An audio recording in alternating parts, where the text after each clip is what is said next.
Alors, quand vous mettez le curseur texte n'importe où dans le bloc à deux colonnes, vous avez la possibilité de savoir combien il y a à peu près de mots et de lettres là-dedans, en allant dans le menu Fenêtre, Information.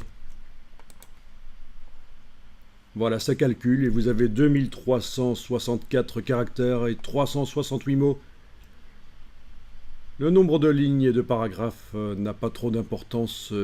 À quoi ça peut servir ça? Eh bien, ça peut servir à indiquer à la personne qui fait la rédaction du vrai texte qu'elle doit faire un texte qui fait à peu près cette longueur-là.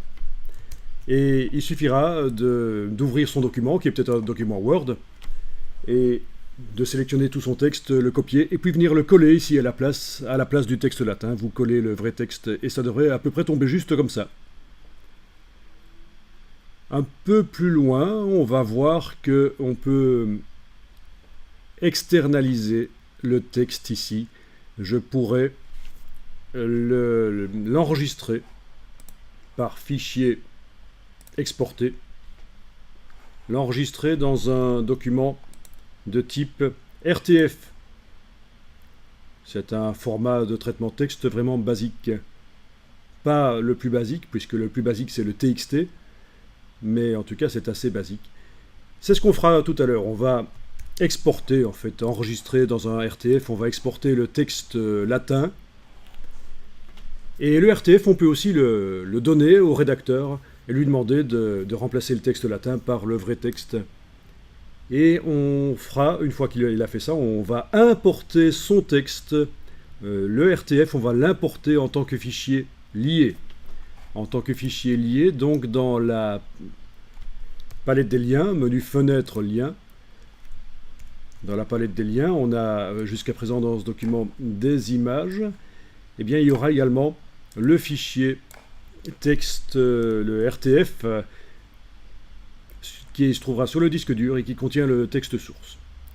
Dans le document dans lequel on a démarré ici, vous avez vu qu'il y avait déjà... Enfin, vous n'avez peut-être pas vu, je n'ai peut-être pas insisté là-dessus, mais en fait, le texte de la première page est déjà un texte importé et lié. Oui, je vous en avais parlé quand on avait analysé au tout début le contenu du dossier d'assemblage qui vous avait été fourni. On avait vu qu'il y avait au départ 2 images dans le dossier et qu'il y avait un fichier RTF, un fichier importé. Et je vous avais même dit que ça marche aussi avec des feuilles de calcul style Excel. On peut aussi les importer et comme ça, quand on modifie la feuille de calcul, ça se met à jour tout seul dans InDesign. Enfin, tout seul, il faut quand même valider la mise à jour. Mais voilà, c'est intéressant. Ça veut dire que les personnes peuvent corriger des choses dans le texte qui se trouve dans votre document InDesign. Ils peuvent corriger en travaillant sur les petits fichiers sources, même s'ils ne connaissent pas InDesign. Et ça, c'est utile si vous faites juste la mise en page et vous n'êtes pas le rédacteur.